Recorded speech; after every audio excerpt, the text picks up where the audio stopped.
और हिम्मत से होती है इंसान की पहचान। आज हम ला रहे हैं सोमदेव द्वारा लिखी अनोखी कहानी, ज्योति ज्ञान की रोशनी से रोशन पूरी। सो लेडीज एंड जेंटलमैन, अब हम आ रहे हैं एक प्रेरणा देने वाली कहानी। Ashtavakra, the child says whose body was bent in 8 places but his mind was filled with extraordinary strength and knowledge। चलिए अब हम चलते हैं प्राचीन भारत की यात्रा पर और देखते हैं कि कैसे ज्ञान ने अहंकार को परास्त किया। अब प्रस्तुत है हमारे थिएटर क्लब के विद्यार्थियों द्वारा अष्टवक्र, एक प्रेरणादायक नाटक। हेलो, अहं निर्विकल्पो निराकार रूपो विभुत्वा च सर्वत्र सर्वेन्द्रियाणां न चासङ्गतो नैव मुक्तिर्न मे यश्चिदानन्दरूपः शिवोऽहं शिवोऽहम्। सौंदर्य और रूप के उपासक रसिकों का स्वागत है। कुरूप को कभी आईना रखते हुए देखा है? चेहरे पर झुर्रियां देख मन विचलित क्यों हो जाता है? किसी कुरूप को देखकर मन में क्या विचार उत्पन्न होता है? क्या वो सुंदर है, असुंदर है या रूपहीन, आकारहीन? वो कौन है जो मुझे दिखाई नहीं दे रहा है? वो कौन है जो अंधेरे में प्रवेश कर रहा है?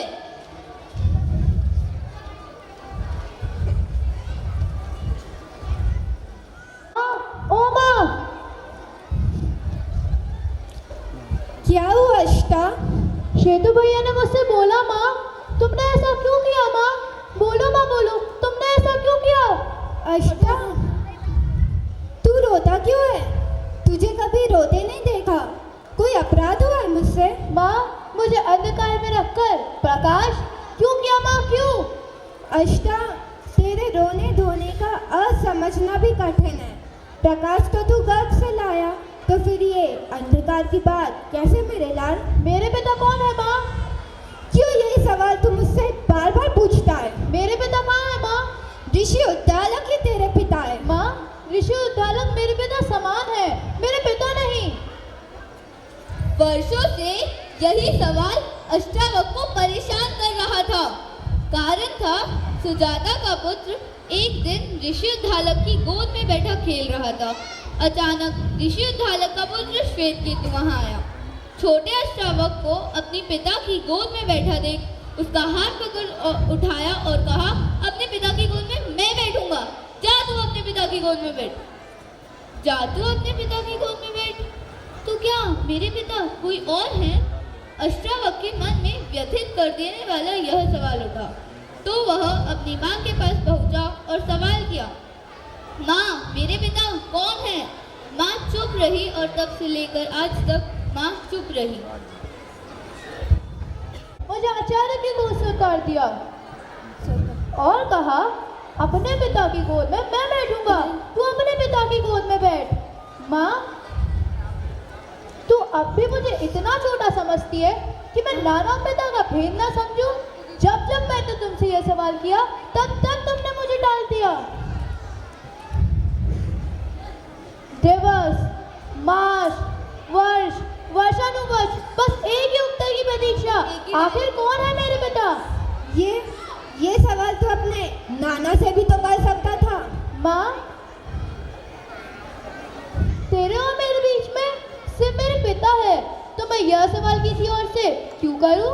माँ, मैंने अपने शरीर के साथ साथ अपने मन को भी खड़ा कर लिया है। कह दे सच, मैं कोई भी आजाद सहने के लिए तैयार हूँ। अष्टावक्र, माँ, मैंने तय कर लिया है, जो मुझे आज उत्तर ना मिला तो यह सारे ग्राम से पूछूंगा। तेरे पिता आचार्य कहोर थे। मैं सुन रहा हूँ माँ। निधन थे तेरे पिता। तेरे जन्म से पहले एक दिन वे धन की आशा से राजा जनक के दरबार में गए। वहाँ बंदी नाम का एक पंडित था। उसने तेरे पिता को शास्त्रार्थ की चुनौती दी। तेरे पिता ने यह सोचकर उस चुनौती को स्वीकार कर लिया कि उसे शास्त्रार्थ में हराकर कुछ धन प्राप्त कर सकेंगे, परंतु ज्ञान के अभिमान में स्वाभिमानी ने तेरे पिता के सामने एक शर्त रखी कि जो शास्त्रार्थ में हारेगा वह जल समाधि लेगा। भूख, दरिद्रता क्या नहीं करवाती। तेरे पिता ने शर्त मान ली और तेरे पिता हार गए। शर्त के मुताबिक उन्होंने जल समाधि ले ली। उस समय तू मेरे पेट में था, भरण पोषण का कोई सहारा नहीं था, इसलिए मैं अपने पिता उदालक के घर वापस लौट आई और तब से लेकर आज तक यहीं हूँ। क्या बंदी अभी भी राजा जनक के दरबार में रहता है?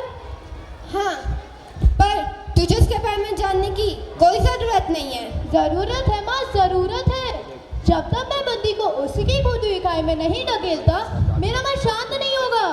अष्टावक्र, आखिर तू मेरा पुत्र है। मैंने तुझे जन्म दिया है। मैं तेरी माँ हूँ, कोई डायन नहीं कि खुद अपने पुत्र को मौत की गाल करने वाला बनने भेज दूँ। नहीं, तू नहीं जाएगा।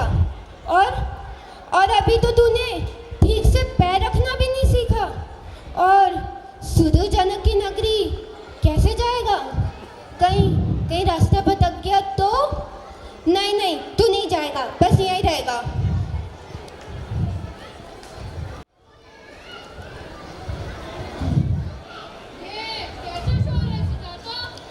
पिताश्री, अष्टा हट किए बैठा है। हट? ये हट नहीं है माँ, ये मन की शांति के खोज है। मैं जाऊंगा माँ। शांत हो जाओ पुत्र, मैं समझ गया, किंतु अभी तुम्हारी शिक्षा भी पूरी नहीं हुई है। तुम्हारी उम्र और तुम्हारे शरीर को देखकर तुम्हें कोई जनक के दरबार में घुसने भी नहीं देगा। बंदी को चुनौती देना तो बहुत दूर की बात है। आचार्य, आप मेरे नाना हैं और आचार्य होने के नाते मेरे पिता भी। क्या वर्षों का अधिक होना आवश्यक होता है? क्या आयु बढ़ने से ज्ञान बढ़ता है? आचार्य, यदि मैं बंदी से पराजित हुआ तो पिता का ऋण चुका पाऊंगा, और अगर विजय हुआ तो पिता की कीर्ति बढ़ाऊंगा। मुझे ये पुरुषार्थ कल लेने दीजिए आचार्य। मुझे आपकी दी हुई शिक्षा पर विश्वास है। मुझे आज्ञा दीजिए आचार्य। जाओ और विजय होकर लौटो। साथ में अपने मामा श्वेतकेतु को भी ले जाओ। पुत्र श्वेतकेतु, जी पिताश्री। जाओ अष्टावक्र के साथ और विजय होकर लौटो। जो आज्ञा पिताश्री।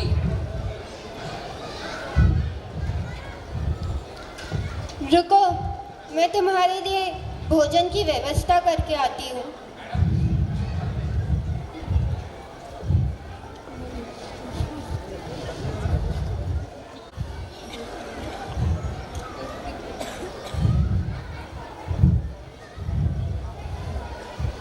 जा, विजय होके लौटना।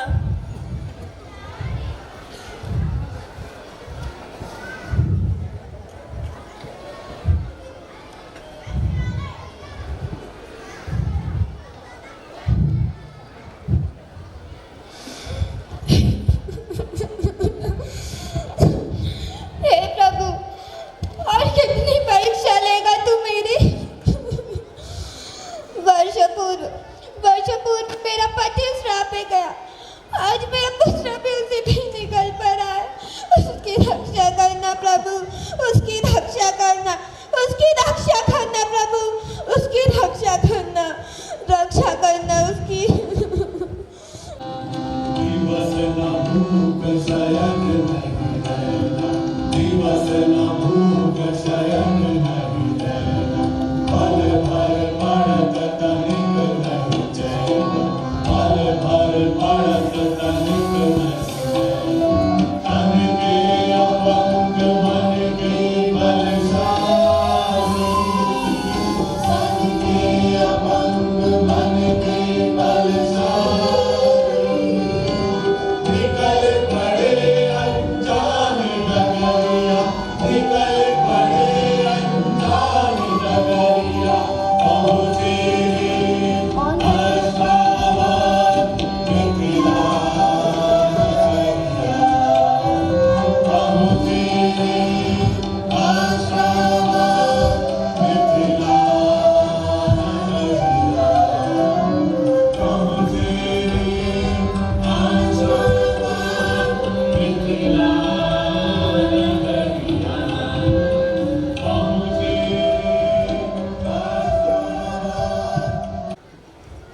सीखो। इस प्रकार अपने नाना और ऋषियोद्दालक का आशीर्वाद ले अष्टवक्र और श्वेतकेतु जनक की नगरी पहुंचे। नगर में चारों ओर ब्राह्मण, याचकों, चानों और नटों की भीड़ उमड़ी हुई थी। नगर वेद मंत्रों से गूंज रहा था। महाराज जनक ने वाजपेयी का आयोजन जो किया था, बंदी को ढूंढते हुए भीड़ से बचते हुए दोनों यज्ञ द्वार पर पहुंचे। द्वार पर सैनिकों ने रोका।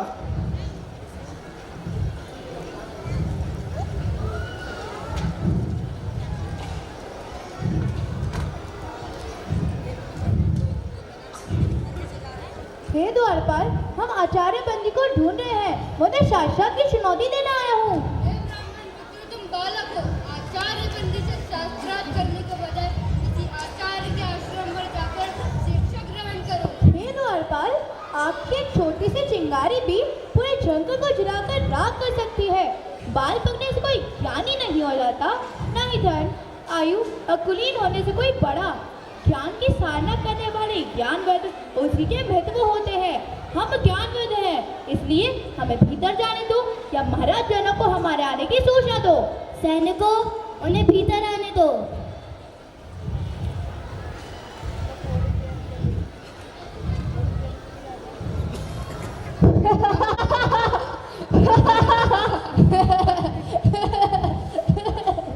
ब्राह्मण देवता, सभी सभासदों को हंसना तो मैं समझ रहा हूँ, किंतु आप सभा को देखकर इस तरह क्यों हंस रहे हैं? महाराज, मैं तो यह सोच के यहाँ आया था कि राजा जनक के दरबार में आकर इन विद्वानों के बीच में आचार्य बंद को शासक की चुनौती दूंगा, लेकिन यहाँ आकर मुझे लगा कि तो मूर्खों की सभा है। राजन, मैंने अपने हंसने का कारण तो बता दिया। अब अपने मूर्ख विद्वानों से पूछे क्या किस पर हंसे, मुझ पर या उस कुमार पर जिसने मुझे बनाया। पूछो किस पर हंसे ये सब।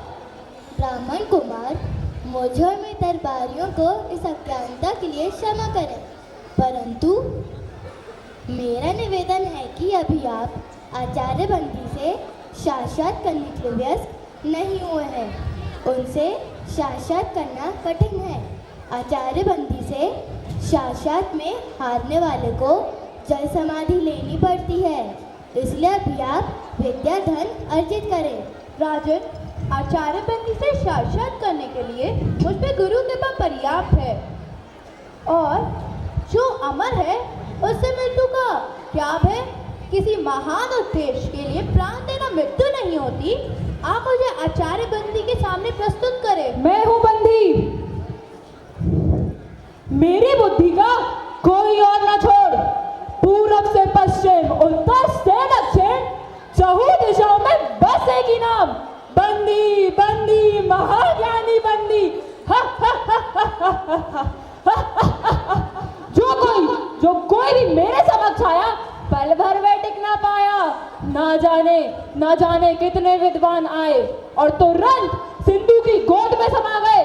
और तू, ओ दंडिये बकरिये बालक, जाकर अपनी माता की आंचल में मुँह छुपा कर सो जा। अभी तो तेरे खेलने और खाने के दिन है, और विदे तो तुम्हें मेरी वो शर्त, करे पराजित जो मुझे, वो अतुलित धन पाएगा, और जो हारेगा तुरंत सिंधु में डुबोया जाएगा। एक ही बात बार-बार कहकर आप हमें भयभीत करने की नाकाम कोशिश कर रहे हैं। चाहो तो तुम दोनों भी एक साथ मेरे साथ शास्त्रार्थ कर सकते हो। हे महाज्ञानी बंदी, संपूर्ण गुरु का ज्ञान और माता का आशीष लेकर छोड़कर आया मृत्यु का भय, इसलिए मैं एक हूँ और एक ही आपके साथ साक्षात करूँगा। विजय हुआ तो स्वयं खीर ही मांग के लाऊं, और गया हार जो मैं तो पिता का ऋण चुकाऊं। हे बंदी, मेरी सुनो, बड़ा हुआ तो क्या हुआ, जैसे पेड़ खजूर, पत्ती को छाया नहीं पर लागे अति दूर। इसी प्रकार तुम में ज्ञान तो बहुत है, लेकिन बस खजूर के पेड़ की तरह किसी के काम का नहीं। इसलिए मुझसे साक्षात करो या अपनी पराजय स्वीकार करो। ठीक है, मैं तुमसे शास्त्रार्थ के लिए तैयार हूँ। तो ठीक है, साक्षात शुरू किया जाए।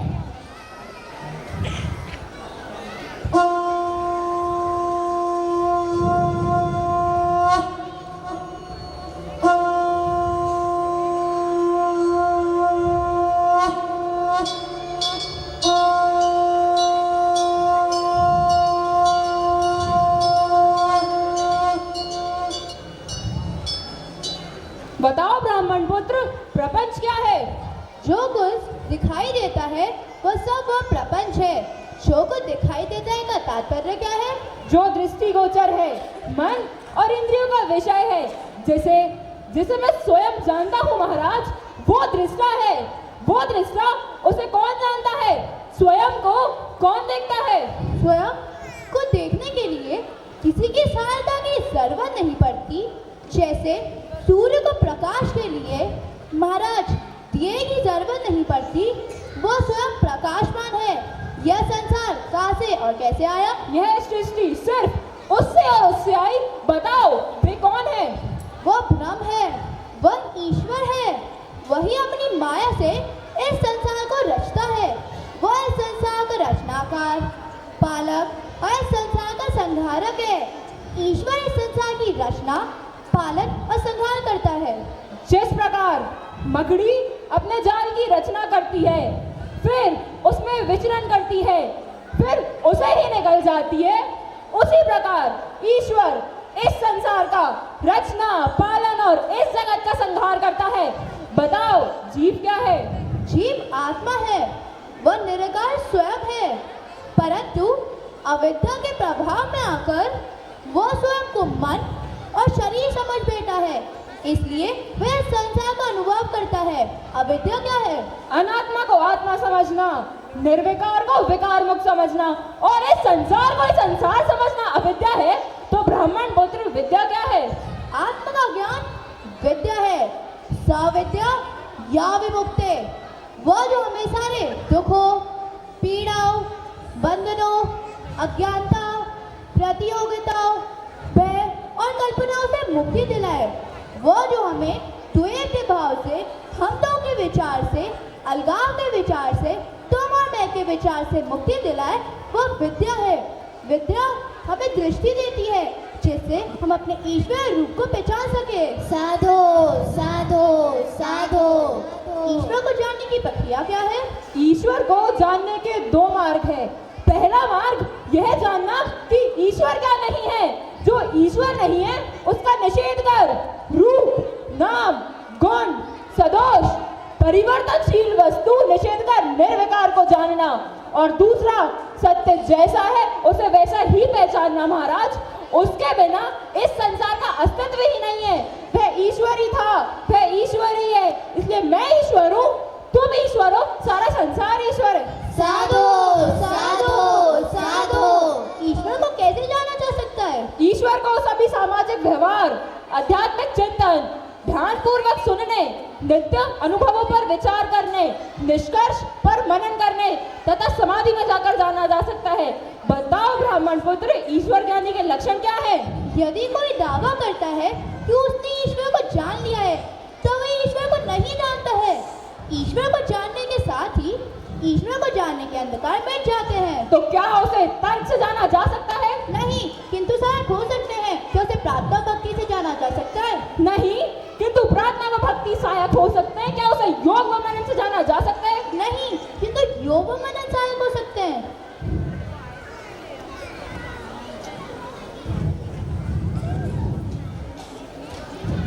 शास्त्रार्थ का अंततः दिखाई नहीं दे रहा था। दोनों एक दूसरे पर भारी पड़ रहे थे कि अचानक बंदी निरुत्तर हो गए। आचार्य उत्तर दे, आचार्य उत्तर दे। मैं अपनी पराजय स्वीकार करता हूँ। मैं जल समाधि लेने के लिए तैयार हूँ। मैं आपको जल समाधि देने नहीं आया हूँ आचार्य बंदी। याद होगा आप सभी को आचार्य बंदी के अभियान के कारण और इस प्रथा के कारण कितने निर्दोष विद्वानों की जान गई है। आचार्य बंदी याद करे उस आचार्य कहोड़ को। मैं उस आचार्य कहोड़ का पुत्र हूँ, अष्टावक्र। अब मैं विजय हूँ, आप पराजित। मैं चाहूँ तो आपको जल समाधि दे सकता हूँ, परंतु मैं ऐसा नहीं करूँगा। क्षमा ही मेरा प्रतिशोध है। मैं आपको क्षमा करता हूँ आचार्य बंदी। प्राण लेने से भी बड़ा दंड तुमने मुझे दिया है बालज्ञानी। मुझसे पाप हुआ है, पाप हुआ है मुझसे, पाप हुआ है मुझसे। पश्चाताप की आग से बड़ी कोई आग नहीं होती। आचार्य बंदी, हर दिन इस आग में जलकर आप पवित्र हो, यही आपका प्रायश्चित होगा। शास्त्र को शस्त्र ना बनाओ महाराज। शास्त्र जीवन का विकास करते हैं, शस्त्र जीवन का विनाश। जितना पुराना है हिमालय, जितनी पुरानी है गंगा, उतना ही पुराना है यह सच कि हिंसा से कभी किसी ने किसी को नहीं जीता। और उस दिन के बाद से राजा जनक ने जीवन की प्रथा बंद कर दी। विवेक जीता, अहंकार हारा। अष्टावक्र ने सच कहा था, जितने पुराने पर्वत, जितनी पुरानी नदियाँ, उतना ही पुराना सत्य है कि हिंसा से कभी किसी ने किसी को नहीं जीता। अष्टावक्र की जय हो। अष्टावक्र की जय हो। अष्टावक्र की जय हो। अष्टावक्र की जय हो।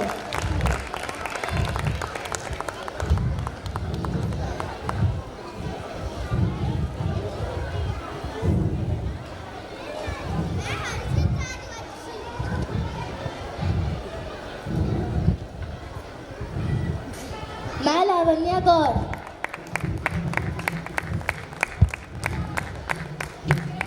मैं Kritika Jain.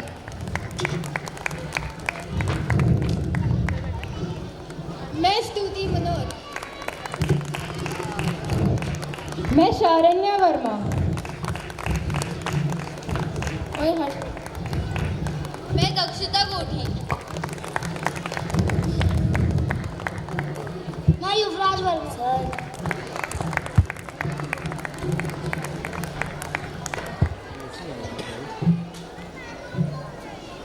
रणवी Udaywar.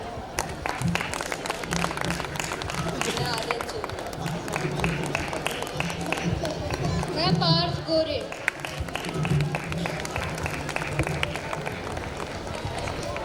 I would like to call Sandeep sir, our drama teacher, who has put his effort to make this event successful. Please, Sandeep sir.